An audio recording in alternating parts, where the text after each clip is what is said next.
I think that's it. Yeah, hashtag a leg up. Do please share your thoughts on it. And we also run the website edugameshub.com and Twitter at edugameshub. I think that's it. So I'd first like to introduce David Morgan of Oxford Learning Systems, who's going to tell us about the Easy Read system. Oh, the other thing is, I know this isn't amplified. This is for the benefit of the live stream, so we'll have to wait for it for questions and that kind of thing, even though it's not making a difference for everyone in the room, but it does for the people watching at home. Thanks. Okay, thanks very much, Martha. So before I start, could I have a quick look at what people are doing at the moment? How many people actually have an educational product which is selling at the moment? Great. And how many people have one which they're sort of working on and that is their aim over the next sort of year or two? Great. Okay. Fantastic. So, you know, about 2/3 of you sort of on that cusp heading into this. And so have we got the screen? Is it awake? Yeah, should be. Oh, it may have gone to sleep now.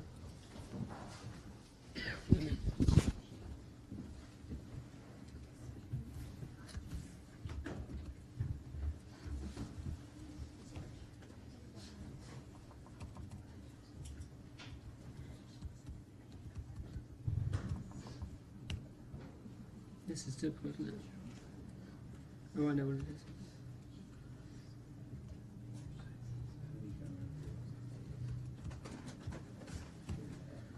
Okay. So we're innovating a little bit today. I'm running the presentation on Unity, just as a sort of to get away from PowerPoint. If it doesn't work, then I have got a PowerPoint which we can switch to. That's why the definition's a bit low. But we're going to wander around a gallery to look at the pictures, which will add a bit of drama to it, because I'm not really very experienced with first-person sort of shooter stuff, and so I'll probably be wandering around lost. So we're into literacy, and I would rate myself as obsessive-compulsive, really, on literacy. It's been about 15 years that we become more and more focused on trying to understand literacy and where it goes wrong. It goes wrong a lot. About 20% of children really struggle with literacy, don't learn to read by the time they leave school, primary school, and then they tend to go straight through secondary school and leave without significant qualifications. It's a pretty serious business for them. So we help those children, and we run a school program and a home program.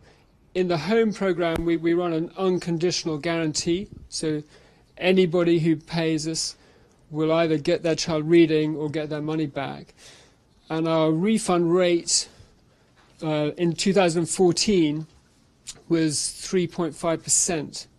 So we really have drilled into this and have got some results. And you know, I think it's quite interesting looking at where expertise and stuff comes from. We're surrounded by experts around the world, and I think you get three main sort of groups really. One is the Roger Federer type sort of expert. He's somebody who's really brilliant, likes winning stuff, and so he, you know, is a world champion. You get the similar but different, the sort of Andy Murray, who's pretty good at something and has a really scary mother. And there's quite a few different variations on the scary mother, but you'll find a lot of experts have some sort of scary mother which has driven them over all those years. And then you get a third type, which I would call the psychiatrist model. I don't want to offend anybody here, but and this doesn't apply to every psychiatrist, but most of the psychiatrists I know are basically people who have been a bit insane, not totally insane, but a bit insane, have got interested in it. They started sort of investigating their insanity and trying to understand more and more about it. And then they sort of slip into training, and eventually they become a psychiatrist. And, you know, that's a sort of model that actually, when you look at it, happens quite a lot in the world. I mean, I've studied educational psychologists a lot. I mean, they have no understanding of children at all, most of them. You know, and I think that's sort of what draws them into it. They're trying to understand what's going on in a child's mind because it makes no sense to them. And you get it with religion as well. You know how sometimes you get a religious person who just does something completely unethical? And I think that's because there is a subset of religious people who they just don't get the ethics. And so they're drawn to the Bible or something else. It's like a manual, really. And we got a good example of that, which is our Lord Green, who was head of HSBC money laundering and tax evasion services. He's an ordained minister as well. So there's my proof for the evening. Anyhow, so I fit in the third category. My literacy was an early memory. I remember my mother's exasperation. Found it very hard. I mean, you'll be able to tell. I still have, you know, one of the forms of literacy difficulty is when your linguistics are not your natural strength, and that certainly fits for me. And then when I had two sons in the 90s, both of them really struggled with reading. And so I had a lot of experience with that, and I have to say I was much less good at that than my mother. It used to drive me absolutely insane that they couldn't remember these simple words. I couldn't understand what was going on. And then in 1999, I was setting up helping set up a charity in prison. We get prison inmates to teach each other to read. Over half prison inmates can't read. But of course the other half can, you know, and they're all the bankers and lawyers who help them. And so we put the two together, and it's really amazing. We were teaching guys to read in 5 or 6 months, short lesson each day in the cells. So that got me sort of interested to say, well, clearly something's going wrong. They'd all been through 10 years of school. And so in about 2000, it's some millennial thing, I started working on that. I was running a business at the time and just started getting more and more into literacy until my state of compulsiveness now. So the thing I want to do today is go through the story, but I really want to pull out two questions which I think are critical for all of us. So is it adding to the drama, this? You can tell I'm not an expert. So here are the two big questions. Can we make learning easier? And can we actually be paid for that? At least paid a living wage and possibly paid a lot of money, which I think is a good thing. And how many people were here last month at the really interesting talk at BET? Okay, not many. So there was Richard Taylor, who's, a character in this community. He's been involved in a lot of big projects, and he said two things. One, that EdTech did not help anybody learn, and also that it was pretty hard to make money at it. And so one needed to be aware of that. And I think the BET show was quite a good demonstration of that, because you had this little community of sort of gaming sort of schools was anyone at the BET show at all? So there was that little sort of Shire-like scene with everybody with their sort of new gaming stuff in the future. And then the rest of the hall was filled with computer monitors and stuff. I mean, there was a complete mismatch between the two sides of the show, and there's no question, if you're involved in this, that question number 2 is hard. But the one that really interests me is question number 1. I mean, we're all here to enjoy life, and you can tell I'm a bit of a summer chicken nowadays, and most of the people I know are going through midlife crises, and I think if you can get meaning in your life, then actually that is a pretty big aim. So the first thing I want to look at is to say, can we make learning easier? And Richard said the statistics show that we can't. There's been no change in educational achievement with all the IT that we've thrown at it. And statistically, he is correct. But I think that's, like all statistics, it hides a different story. The first element of that story is that when we're trying to help somebody, we don't necessarily change their final outcome. If you switched off all the escalators in the tube, people would still do their journeys. There would be no statistical change to the tube. But there's no question that everyone would be a little more tired, a little bit more pissed off with life. It would make a difference to life. People are not wasting their time and money putting in escalators. So if you can make a learning process easier, you really have delivered something important and special, and particularly if it's fun. I think that's why should life be boring if it could be fun? And I don't see a problem with that unless you particularly need to train yourself in dealing with boredom, which is a sort of view some people have. The second element of this is, can we actually do something more? An escalator just replaces the stairs. We will go up the stairs anyhow. Can we build scaffolding that takes children to places that they just couldn't go otherwise? And for me, obviously the second is a lot more exciting. And so that's the zone effectively we've been in. And what I've got is some. I'm really, really bad at this. But here's the answer to that question for us. You can see it coming in. So can you see that data? It's a little unclear.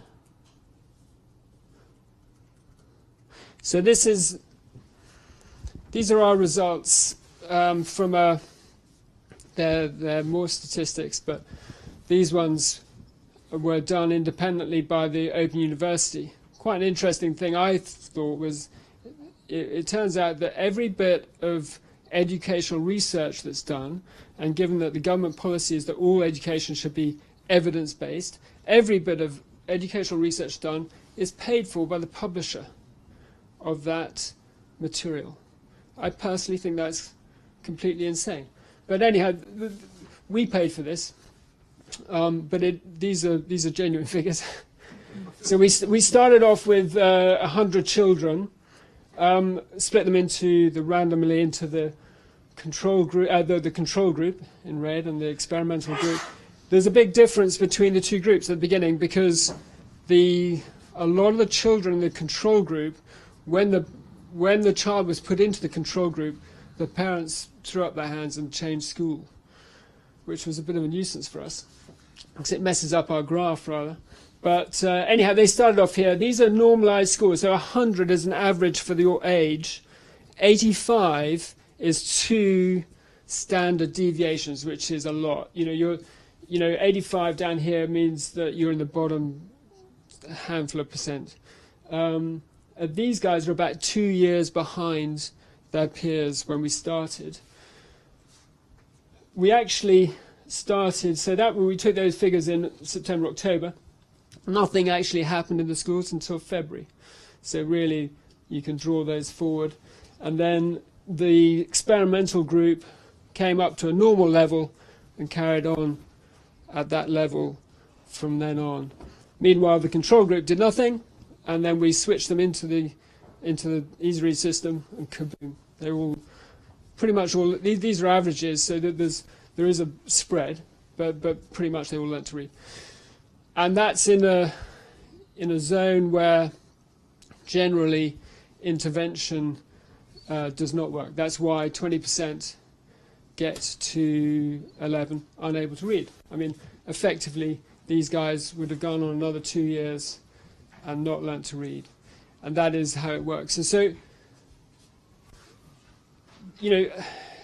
I love this graph. Obviously, it's 10 years of work going into that. But it is proof that you can achieve stuff with these. And I'll talk a little bit how, but it's I hope it's relevant. So let's just have a look at the important issue with this. Because, as Richard said, most software does not have that sort of effect. So here I've got a little quote that's normally attributed to Albert Einstein. Apparently he didn't actually say it, but Albert Einstein's like a trump card. If you're in any argument, then you just pull out Albert Einstein and say he said this, and then that's the end of the argument, really. He didn't say this, but effectively somebody said, if somebody keeps doing the same thing expecting a different result, that's a sign of madness. And so if you take what's happening in the class and you put it into some software, maybe in a fun way, you shouldn't really expect anything different to happen. It's just that instead of the child doing a series of maths questions on a bit of paper in a boring way, they do a series of maths questions in a game with monsters. You know, educationally it's the same. They're happier, but they won't go to a different place. So for me it's a critical thing, that, because people get depressed about the results, but you can't expect different results if you don't do something differently. I've got a little historical item for you here in our zone. It's not a very good picture, but then this is the cover of a book from 1570, a guy called John Hart. He was the first person to suggest phonics. I don't know if any of you are parents, but over the last 15 years, you know, phonics has been presented as this great innovation that the schools are employing. The government has now mandated it. It is, you really cannot see a difference between what's being used in school at the moment and what John Hart suggested in 1570. I mean, it's identical, really.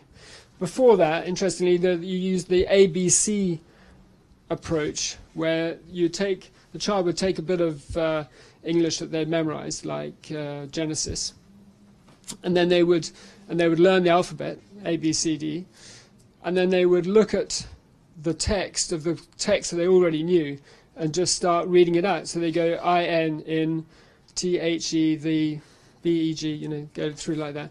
And that was what their learning to read was about. And it did actually work. It was sort of pretty dull, but it did work.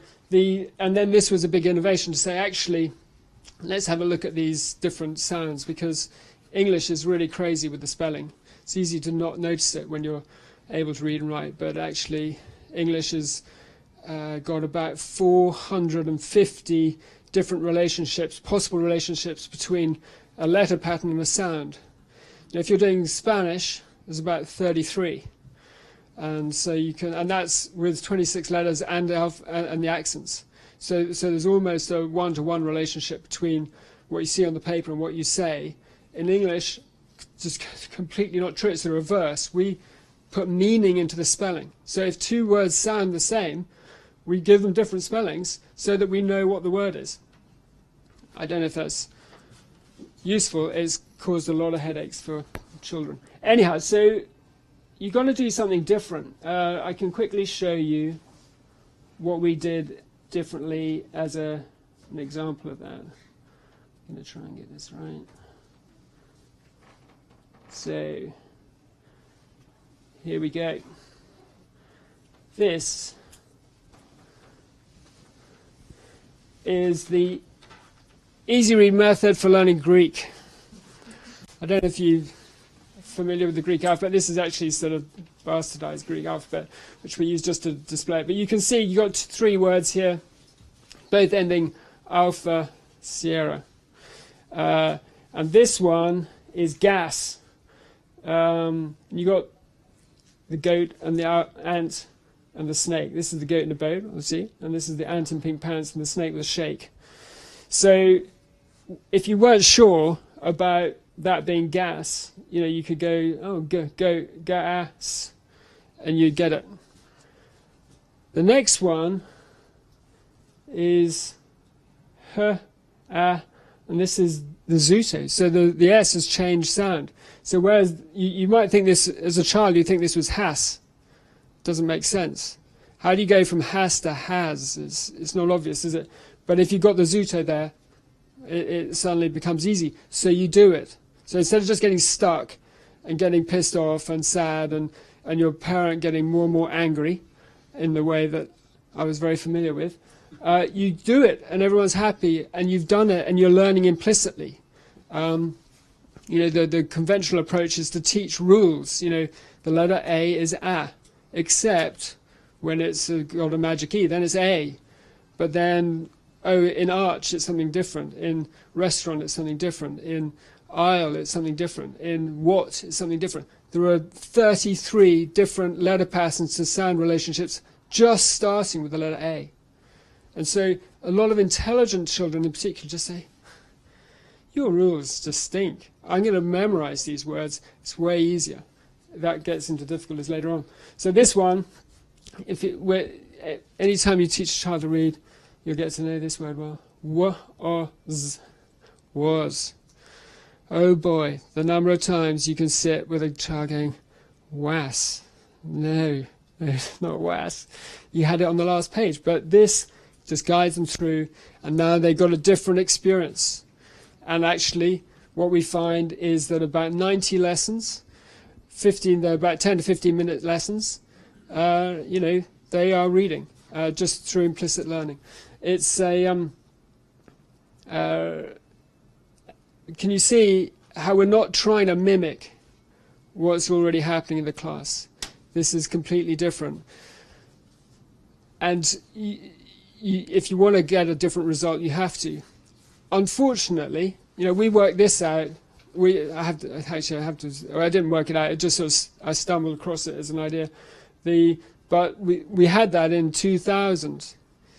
We didn't launch Easy Read as a product until 2008 because what we found, first of all, we were sending this idea out in little packs of materials, and the parents were excited and it was going well for the first few days, and then the child would be sort of bored and give it up.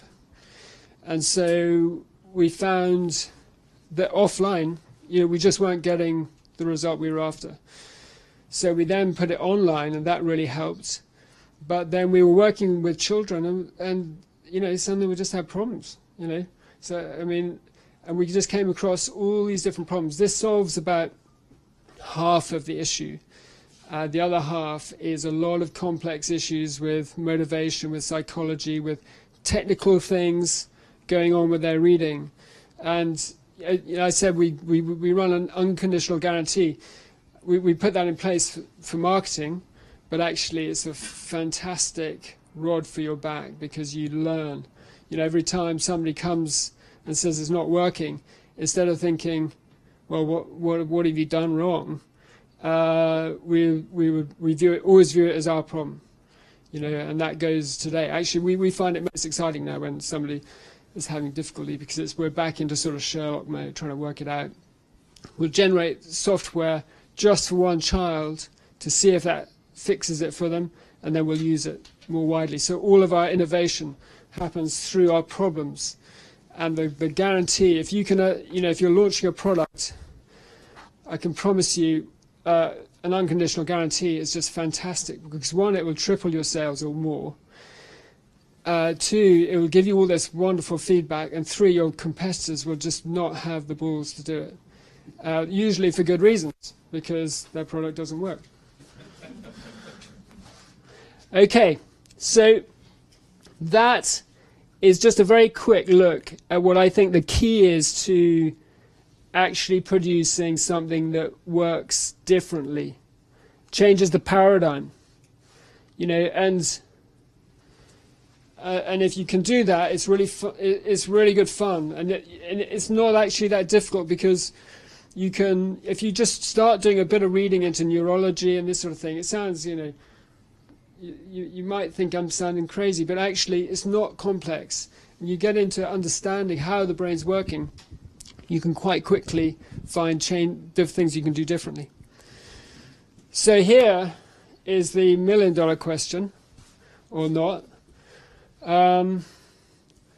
How do we get schools to buy this? And We know that we can because there are companies doing that well. 3P Learning, who do Mathletics, they do Reading Eggs.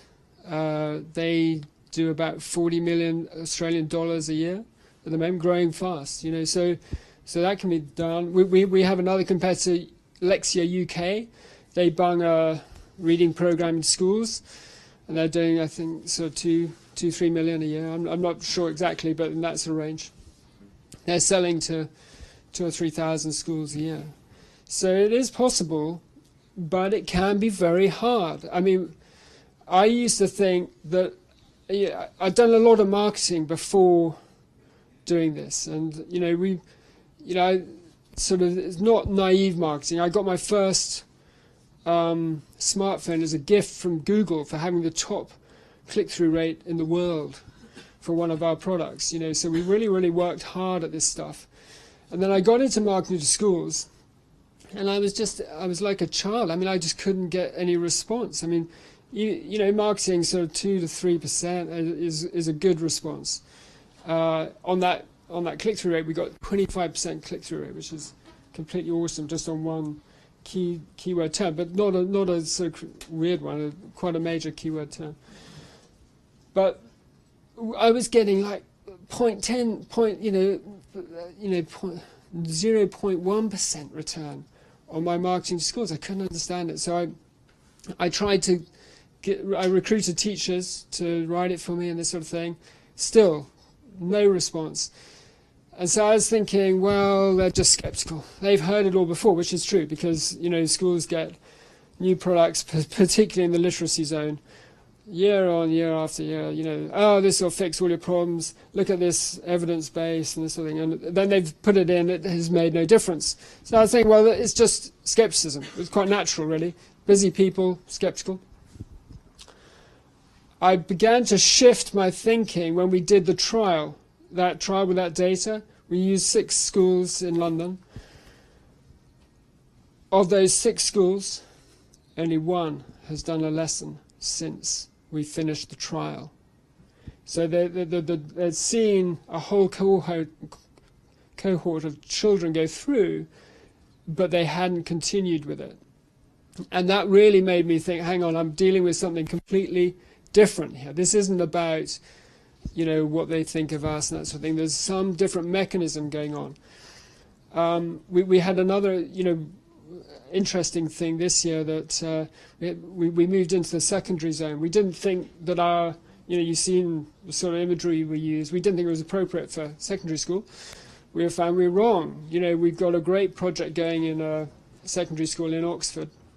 So great that the woman who was running it has joined, not actually, I wasn't planning it, but she's ended up joining us as an employee. And so we're going to start networking it around the city and then out from there and sort of, she's just hit a blank wall. I mean, it's amazing. And also the schools, we've got about 65 schools using the system. They talk about it all the time, and yet it doesn't network out. So you're thinking, why? Why on earth is that the case? And I think this is critical, because until you get to the heart of this, you're not going to sell. You won't sell what you've done, even if it's great. And the important thing to realize is that every teacher. Well, let me go on to that. Look at these two bits of marketing we did in the last few months, and this was really revelatory to me. So we were offering a webinar, 1-hour webinar, just a few quid. It was a lead-in for us to be talking about literacy.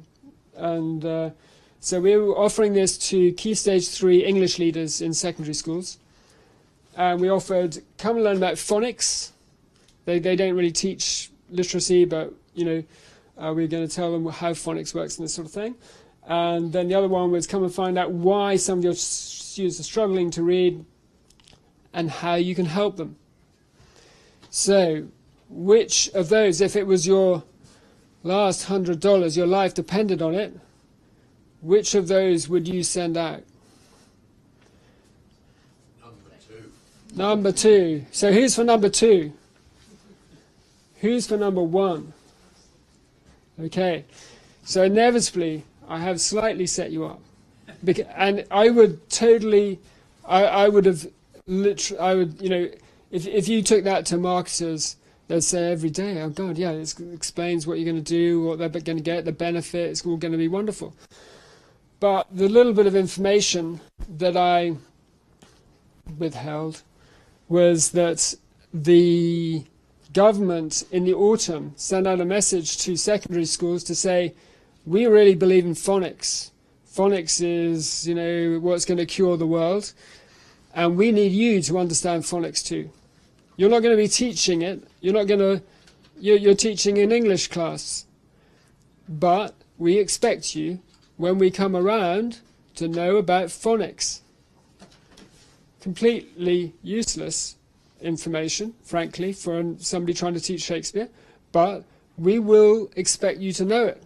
So when we did this, we did an email, you know, which you expect to get a crap response from anyhow. We got 2.5% response from a blank email to the school.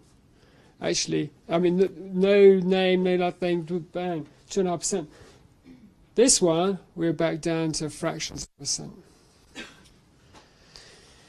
So, the key thing with this is we're not marketing to nice retired people sat trying to entertain themselves. We're marketing to extremely, extremely busy people with a lot of pressures on their life. And they've all become teachers because they want to help children. They want to see good results for the children. But that is a lesser issue than actually the inspection next week. And so this was speaking to their hot concern that, you know, they didn't know about phonics. They don't know shit about phonics. What are we going to say? These people will tell us and we'll have it done. I'll give them an hour. Yeah, definitely. Then I'll have phonics covered. This, we're actually saying you're gonna learn some stuff, and then you're gonna help people. Oh, that takes time, and I am already working till midnight and Sunday, and you're saying I've got something extra to do in my life. I would love to help all these children. I really care about these children, but actually my life is full, and I'm doing the best I can, and I have some doubts about whether it's going to work anyhow. So apart from a small number who are the ones that, you know, like that we, as I say, we work in schools, we find people for whom this is actually, you know, the big thing in their life. They're compulsive like me about it. And so, yeah, they will take the time, they'll invest in learning what we do. But for most teachers, it's not enough to give that time, to give that effort, extra effort that is needed. Now, so our competitors, Lexia and Reading Eggs, for instance, their presentation is put the child in front of the computer and everything will be fixed. So there's two big nice things there. One, I'm doing less work. Instead of having to work one-on-one, which we don't have the resources for, the computer's going to do that for me. And two, I've ticked that box. You know, I'm trying to get this fixed, and I'm getting a dashboard which is showing me what's happening. Now, actually, most of the children are not learning to read, but it's sort of covered. Does that make sense? So the 1 second.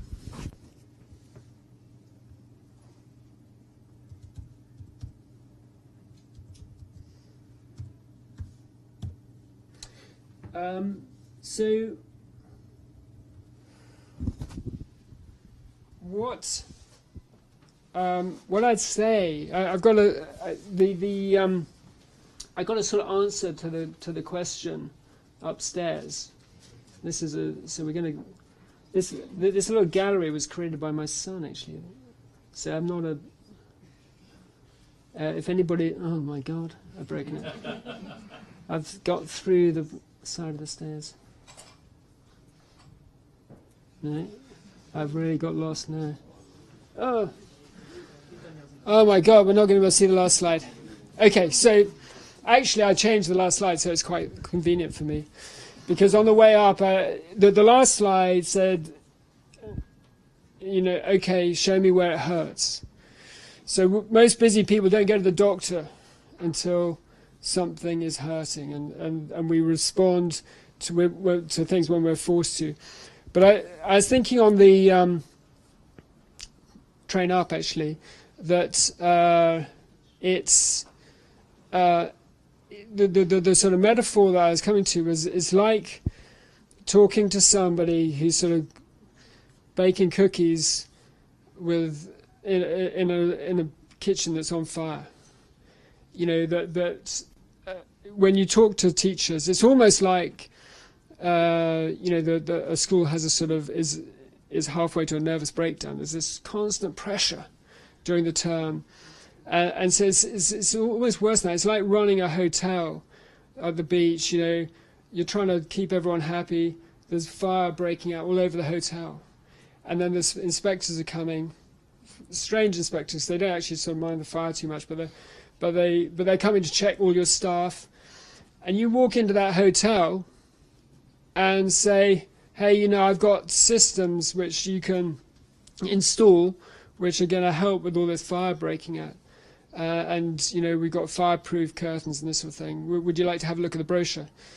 And the manager of that hotel is not going to be interested. What he's going to want is your fire extinguishers, because that's what he's dealing with. You know, yes, the hotel can be sorted in 6 months' time, but right now there's fire in the lobby.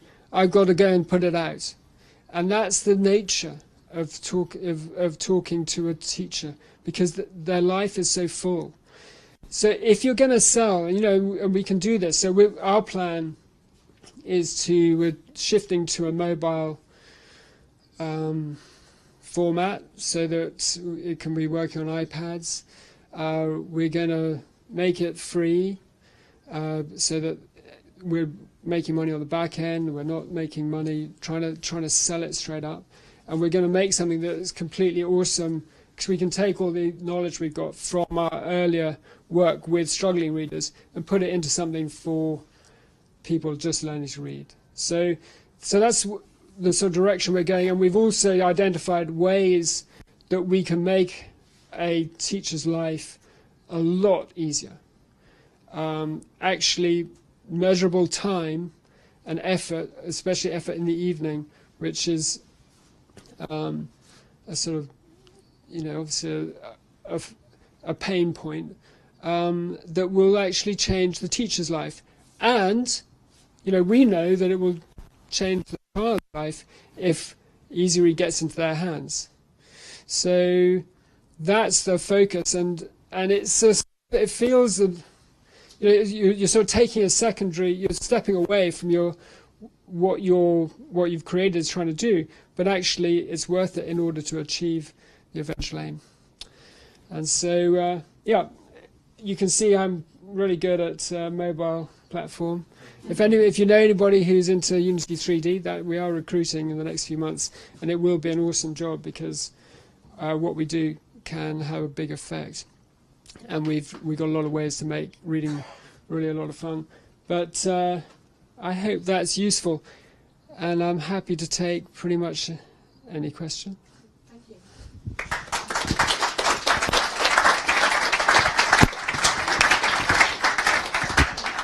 Okay, so we've got a question over here. For anyone who came in late, the microphone is not amplified, but we do need it for the live stream, so we will have to wait for the microphone to come round. Hi, thank you for the talk. Just wondered, you sell to schools and to parents as well? And I wondered, you know, parents might be an easier target, because if you have a struggling child like yourself, you're far more likely to do something about it. I wonder what's your success with adjusting the parents? Yeah, so personally, I'm still wearing a shirt because we sell to parents. I mean, 99% of our income, we turn over about 30,000 a month, and probably about 1,000 of that comes from schools. But we're not necessarily typical. 3P Learning, they take 90% of their income from schools, and selling to parents is not necessarily always that easy either. We have it's surprisingly fragile, but particularly, I think, in a remedial zone like we are, that there's a lot of fear of the internet, of snake oil, and everything else. You know, we offer everything we can, guarantee, 10-day trial, everything, to get them to try it, because we know once the child's doing it, once the child's going, that's fine. But to give you our figures on it, like we have about 15,000 visitors to the site. You can presume about 4,000 or 5,000 of those are not quite in our age group, but say 5,000 of them are actually right where we need them. You know, we get about 10, 11 setting up a trial account each day. It's not a lot, and it's hard. And small changes. If you go to our Easy System website, you'll be amazed at how ugly it is. In 2008, it wasn't ugly. It was, you know, really, really, sweet website in those days. But it now looks really ugly. We have tried to change it so many times, but every time I change it, it just destroys our conversion rate. So we go back to the old one, and I literally go to, you know, we've re-scrolled back to 2011. You know, we've tried different stuff. We have actually just done a new website which is working, which is the oxfordlearningsolutions.com site, is a new WordPress site, and that is actually converting. But it's very fragile, depending on what zone you're in. And so of course, we're in a slightly funny zone because parents are not always that keen to talk about it. Some are fantastic. They're screaming from the rooftops, taught my child to read, but a lot of parents are a little bit, you know, they're not shouting about it in the playground. So if you've got something, I mean, our aim is to get the children talking about it, and then, you know, then the parents will be drawn along. Any other questions? Great talk, thank you. You said you had the symbols and the sounds, the letters kind of going in 2000, the year 2000, and then you somehow got to 2008 before you got everything going. How did you survive in those years? Yeah, so not on this. And so I was running another business. And so we were running this as a sort of sideline, and we'd run a bunch of children through, see what worked, what didn't, then redesign and do it again. And we were running on a sort of 9-month cycle for about 5 or 6 years. It was, well, one of the things is that education really isn't easy. Children, they really vary a lot. So you can test it with one type and one group and one thing, but you will have all this different stuff coming at you. And within that group, there are so many different motivational cues that they need, different ones. Different children respond to different things. So we take this cover the beach approach. You know, we'll throw everything at it. We have prizes, we have certificates, we have, you know, stuff within the games. We have masses of affirmation. You know, the psychology is a big thing, and that's what we were learning. And so in 2008, we were turning over 1,000 a month when we went full time. Needs is a good master, and so we got up to about 10,000-15,000 within a year. But yeah, it was really helpful. It's good to give it time. There was a guy I was reading the other day who said we need fewer business accelerators, more business decelerators, because actually that nurturing moment in your business is a critical one. Because once you're going, it's a lot. You know, you're busy. If you can get it right before you go, you know, it'll save a lot of grey hair.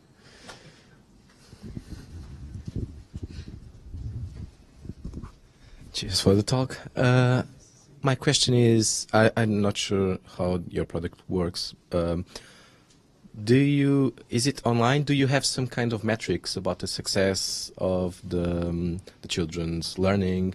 Do you challenge them to know how they're doing? And also, is it a process that the child goes through alone, or is it the parent also should be there with it? So we monitor the children for various sort of aspects. We were very light on that initially, actually. The main reason we brought in metrics was to keep the parents happy. Because we were sort of knowing it, we had a lot of experience of the changes, the qualitative changes, and but parents like to see change. And when you work with a child every day, that incremental change is quite hard to see. So, and some people are so, you can fill their cup so full, and they're still saying, but it's not overflowing. We have one parent whose child couldn't spell at all. We do a lot of work with spelling because it's based on reading. Her child couldn't spell in December, and then I was talking to her in September, and she'd said, I'm really worried about when the spelling is going to be fixed. And so I said, fine, you just send over some examples of the spelling. We do monitor the spelling, so we knew it was sort of okay. But I said, just send over her writing. She sent over this paragraph, 50 words. There were 3 mistakes. Each mistake was 1 letter, and so I worked out that it was like 0.5% of the letters were wrong. And so I say, actually, this is really good spelling for her age. And she said, yeah. So when's it going to get fixed? And so, and then what was the second bit? Monitored, So we spend all our money. We're quite expensive. And the reason we're expensive, we tried every price point from 0. We gave it away and said, contribute what you feel your child learning to read was worth to your life. And we got about 20 quid. So we gave that up. And then we tried every price point from £15 through to, most people end up spending about £700 or £800 now. And the reason it's expensive is because we spend a lot of our time coaching the parents, because the parent has to coach the child. And that's our problem in school, is because we say, you've got to sit with the child. This won't do it on its own. So that's one of the things we want to change, is to create a system where the child cannot get through without doing it the right way. And so either it's all going fine, or we get an alert to say, you've got to sit with that child. Time for one more quick question. Yep. Is there a point at which a child who's been taught using phonics would be disrupted by changing approach? Yeah, so it's a good question. So a child has been studying phonics, and are we effectively in conflict with the phonics? Yeah. So what? I mean, the simple answer is no. We've never had a problem.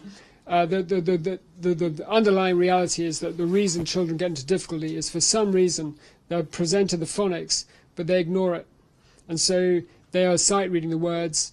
They're not using the decode because the decode's all crazy, and that works for them quite well initially.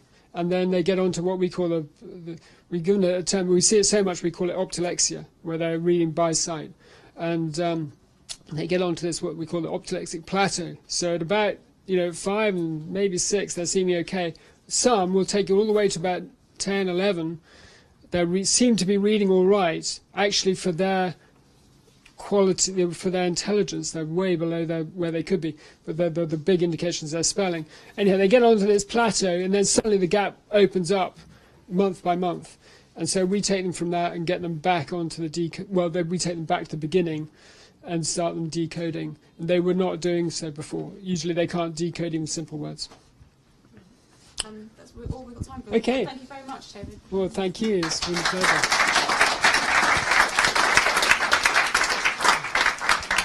We'll take 5 minutes now and then come back at about 25 to, and then we'll be hearing from Punch Drunk's enrichment team. Is that right?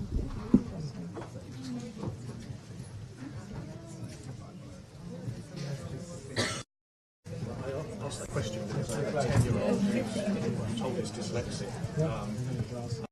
Signed up for your trial, but other things.